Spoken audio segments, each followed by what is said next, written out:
Priorité au direct sur BFM Lyon. Soyez les bienvenus si vous nous rejoignez. Bruno Retailleau, le ministre de l'Intérieur, est à Écully cet après-midi pour inaugurer l'École nationale de la police scientifique. Première école de ce genre en France.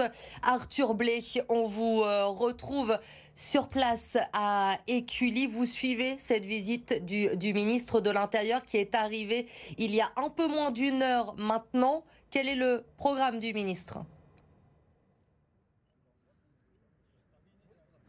Eh bien écoutez, il est venu donc ici inaugurer la nouvelle école nationale de la police scientifique. Et pour les Lyonnais qui nous regardent, le bâtiment derrière moi va peut-être leur parler puisque cette école est installée dans les anciens locaux de l'école EM Lyon, qui est maintenant dans le 7e arrondissement de Lyon. L'école donc de la police scientifique est ici dans une partie du bâtiment et il est venu l'inaugurer. Il a pu échanger notamment avec les 68 étudiants actuellement en formation. Ce sont des techniciens, des profils un petit peu variés, et il leur a expliqué, il leur a fait part de l'admiration qu'il avait pour leur travail, le rôle essentiel de la police scientifique pour résoudre les enquêtes. De quelques riens, on élucide tout. Voilà les mots du ministre de l'Intérieur. Et donc, je vous le disais, actuellement sont en formation 64 techniciens. Et ce qui est intéressant de le dire, c'est qu'il y avait tous les âges, mais aussi beaucoup de femmes. 70% des salariés de la police scientifique sont des femmes. C'est sûrement le service de police le plus féminisé en France. Et donc Bruno Retailleau ainsi que François-Noël Buffet, le sénateur du Rhône, également ministre délégué auprès du ministre de l'Intérieur, ont visité les locaux et se sont vus aussi présenter les outils à la disposition des policiers, et des techniciens et ingénieurs de la police scientifique. Et vous vous en doutez, pour eux, c'est la technologie qui leur est très utile, et notamment, ça, c'est une des nouveautés qui a été présentée, la réalité virtuelle. Alors concrètement, ils arrivent à refaire en réalité virtuelle des scènes de crime, ce qui permet aux enquêteurs de se projeter et pouvoir analyser différents lieux sans avoir à se rendre sur place, mais également pouvoir résoudre des cold cases, des anciennes affaires non élucidées, et pouvoir se reprojeter dans ces affaires et pouvoir, avec un œil nouveau, avec des technologies nouvelles, pouvoir résoudre des affaires qui sont donc anciennes. Voilà l'un des outils qui a été présenté au ministre de l'Intérieur. Maintenant, il y a une zone qui est maintenant hors presse et je vais vous expliquer pourquoi.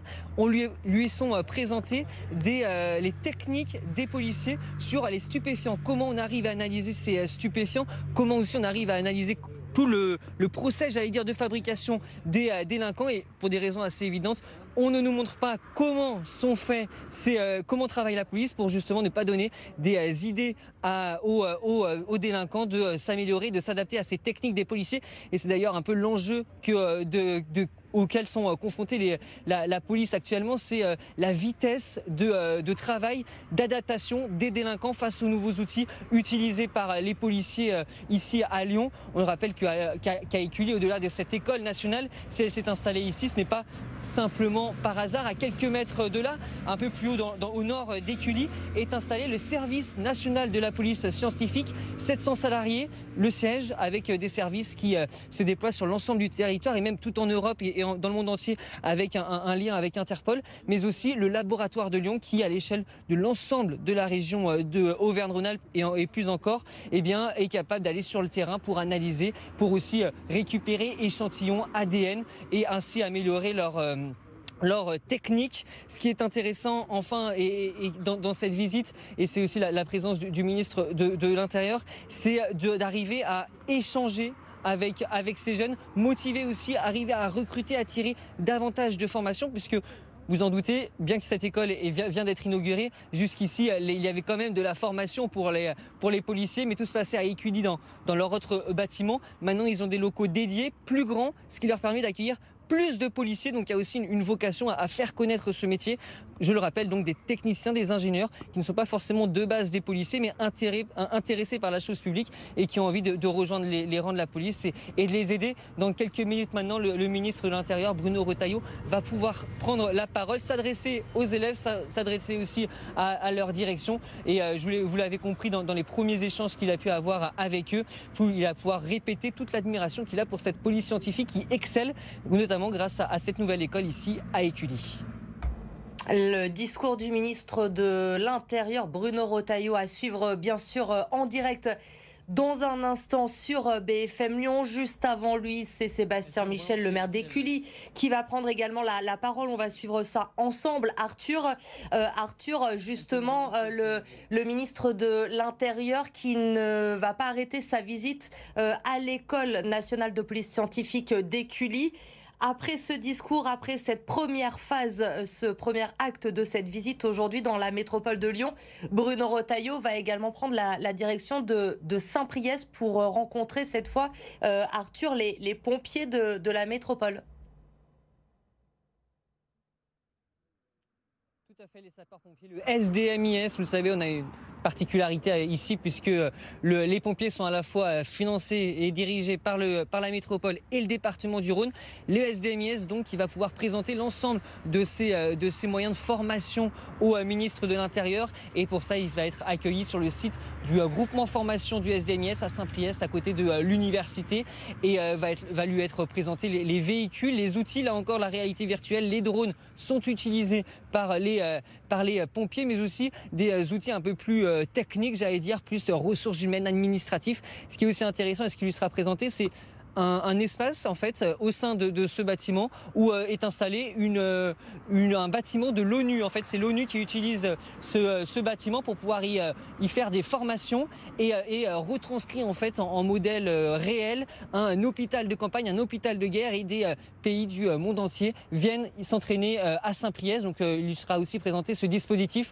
À terme, l'ONU quittera les locaux des pompiers pour pouvoir s'installer dans son académie dans le 7e arrondissement à Gerland. Ça vient d'être inauguré, mais ils utilisent encore à ce stade les locaux des pompiers. Les pompiers qui sont aussi spécialisés dans la recherche et la technicité en termes de ce qu'on appelle le NRBC dans le jargon, donc tout ce qui sont les risques radiologiques, nucléaires, mais aussi bactériologiques, la chimie. Et donc là aussi, il va pouvoir échanger avec les spécialistes qui sont un peu comme ici à la police, des scientifiques, mais qui ont cette double casquette, scientifique et service public. Alors ici policiers et là-bas pompiers, et qui ont la capacité à se projeter sur les terrains d'intervention pour les pompiers dans le Rhône et dans l'ensemble de la région. Et pour les policiers, vous l'avez compris, ici à Écully, sur l'ensemble du territoire national. Donc ça, c'est pour la rencontre avec les pompiers. Et à l'issue, j'allais dire, Bruno Retailleau enlève sa casquette de ministre de l'Intérieur, fait quelques pas, va rencontrer Gilles Gascon, le maire Les Républicains de Saint-Priest, avec qui il va s'entretenir dans la stricte... de manière privée, à la mairie, avant, à 19h, de rejoindre, et là il enfile sa casquette de candidat à la primaire de la présidence des Républicains, sa casquette de candidat. Il va tenir une réunion publique, plus de 700 personnes attendues, et il va pendant une heure et demie avoir un discours. Les élus locaux qui le soutiennent vont aussi pouvoir s'exprimer dans cette campagne où, on le sait, le Bruno Retailleau affronte Laurent Wauquiez. Là, j'allais dire l'élu local par excellence ici à Lyon, l'ancien président de la région Auvergne-Rhône-Alpes, qui lui aussi est intéressé par ce poste de président des Républicains. Donc le duel Bruno Retailleau-Laurent Wauquiez, qui à 19h à Saint-Priest va prendre tout son sens ici sur le territoire lyonnais, puisque donc Bruno Retailleau fera un meeting, on peut le dire, ça s'appelle une réunion publique, mais c'est un meeting où il va pouvoir se projeter en tant que candidat et son projet pour la France, pour les Républicains. Mais ça, c'est donc une autre histoire. Il y aura aussi des élus locaux qui le soutiennent. Parmi eux, donc, le maire de Saint-Priest, Gilles Gascon, qui est républicain. Étienne Blanc, aussi l'ancien sénateur actuel du Rhône, ancien candidat pour être maire de Lyon en 2020, qui était jusqu'ici un protégé de Laurent Wauquiez et qui a, j'allais dire, basculé dans le camp de Bruno Retailleau. Et localement, eh bien, il y a pas mal d'élus locaux qui ne sont pas encore exprimés sur leur position. Soutiennent-ils Laurent Wauquiez? Soutiennent-ils Bruno Retailleau? Ça, c'est pour le côté politique. Mais pour la visite plus ministérielle, donc ici à Écully pour les locaux de la police technique et scientifique, la police scientifique ici à Écully, et puis après avec les pompiers du Rhône, le SDMIS, pour là encore être renseigné sur les manières de travailler. Vous l'aurez compris, le thème de la visite, Élodie, c'est la formation sous tous les angles, police et pompiers. Merci Arthur pour ce programme complet, détaillé de cette visite en terre lyonnaise aujourd'hui du ministre de l'Intérieur de Bruno Retailleau.